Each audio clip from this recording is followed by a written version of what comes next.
सबको प्रणाम। आज हम सब लोग महाभारत कथा में अनुशासन पर्व से एक बहुत महान प्रसंग की चर्चा लेते हैं, जिसको कहते हैं स्त्री धर्म। अब महाभारत के अनुसार स्त्री धर्म क्या है और किस तरह से स्त्रियों को सदाचार का पालन करना चाहिए, उन सब के बारे में हम आप चर्चा करेंगे। पहले तो आपको बता दें कन्या और स्त्री में क्या अंतर है। यहाँ पर जो स्त्री कहा गया और कन्या किसको कहते हैं? कन्या जो निरुक्त कहता है कह धनन्या, अर्थात पिता को सोचना पड़ता है इसे अन्यत्र कहाँ शादी ब्याह करें, इसलिए जब तक शादी नहीं होती तब तक उसे कन्या कहते हैं। और कन्या के बाद जब शादी हो गई, वो पति के घर आ गए, तो उसको कहते हैं स्त्री।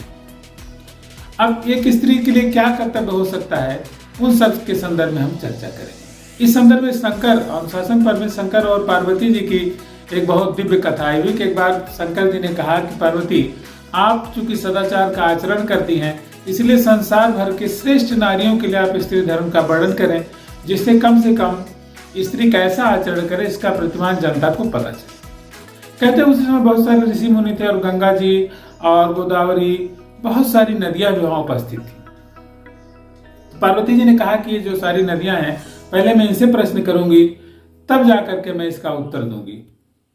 तो उन्होंने कहा कि सबसे पहली नदी सरस्वती है जो इस धरती पर आई है। इसके बाद पवित्र जो तीनों लोकों में प्रवाहित होती हैं माँ गंगा हैं, और ऐसी बहुत अन्य जो नदियां हैं गोदावरी कावेरी, इन सब के बीच में मैं गंगा से प्रश्न करूंगी कि वह स्त्री धर्म का वर्णन करे। गंगा जी ने कहा कि आपने जो हमें यह मान दिया है वह बहुत ही आपकी महानता को प्रदर्शित करता है। कहते हैं कि जो जानते हुए भी दूसरों से पूछता है, जिसको अपने से छोटों से पूछता है, कनिष्ठों से पूछता है, उनकी राय लेता है, वह वास्तव में महान होता है।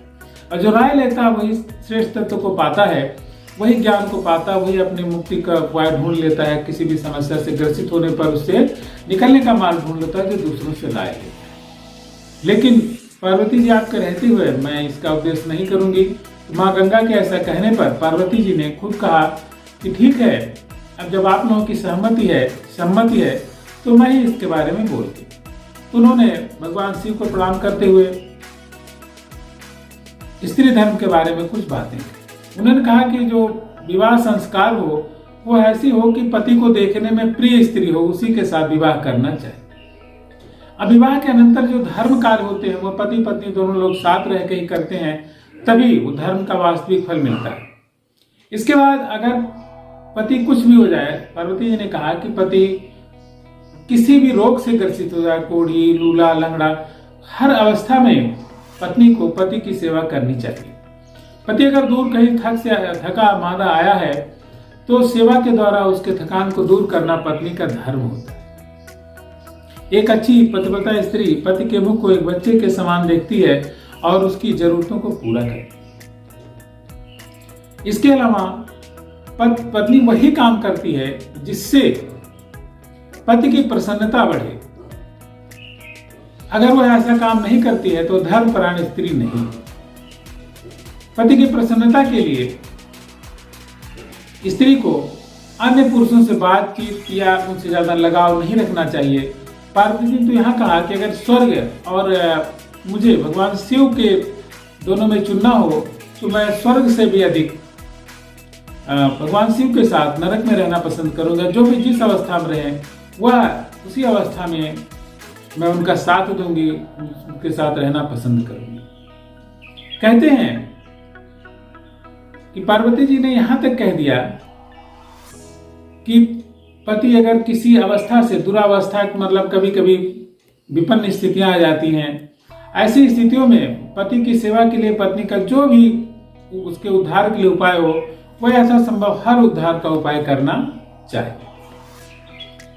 अब उनके जो उपदेश हैं वो आजकल की नारियां, हो सकता है इसको लगे कि ये अतिशयोक्ति है, लेकिन जीवन निभाने के लिए अगर दोनों लोगों में प्रेम है और आपसी सामंजस्य है, और सबसे बड़ी बात है कि पत्नी अगर पति की बात मानती है, तो इससे बड़ा जीवन चलाने का कोई जरिया नहीं हो सकता। अगर हम एक दूसरे के मन को समझें और उसके अनुसार आचरण करें तो जीवन के लिए इससे बड़ी कोई बात नहीं हो सकती है। पति के लिए कठोर वचन बोलना, अगर पति कुछ कठोर कहता है तो उस पर भी प्रसन्न रहना एक पत्नी का धर्म होता है। क्योंकि कभी कभी कुछ चीजें सह लेने से जीवन में एक मधुरता का उदय होता है। और जीवन में हर चीज आती है, उतार चढ़ाव आते ही रहते हैं, उन उतार चढ़ाव में एक दूसरे का साथ देना ही सबसे बड़ा धर्म है। बहुत सारी चीजें उन्होंने बताई, लेकिन कुछ चीजें हमने जो संक्षेप में आपको बताई हैं, मुझे उम्मीद है आपको अच्छी लगी होंगी और आपने हमारे साथ रहे वीडियो देखा, और अगर उसका पालन करते हैं, जो भी स्त्रियां देख रही हैं, पार्वती जी इस बात का पालन करती हैं, तो उन्हें अवश्य उत्तम धर्म की प्राप्ति हो। इसी मंगल कामना के साथ सकूँ।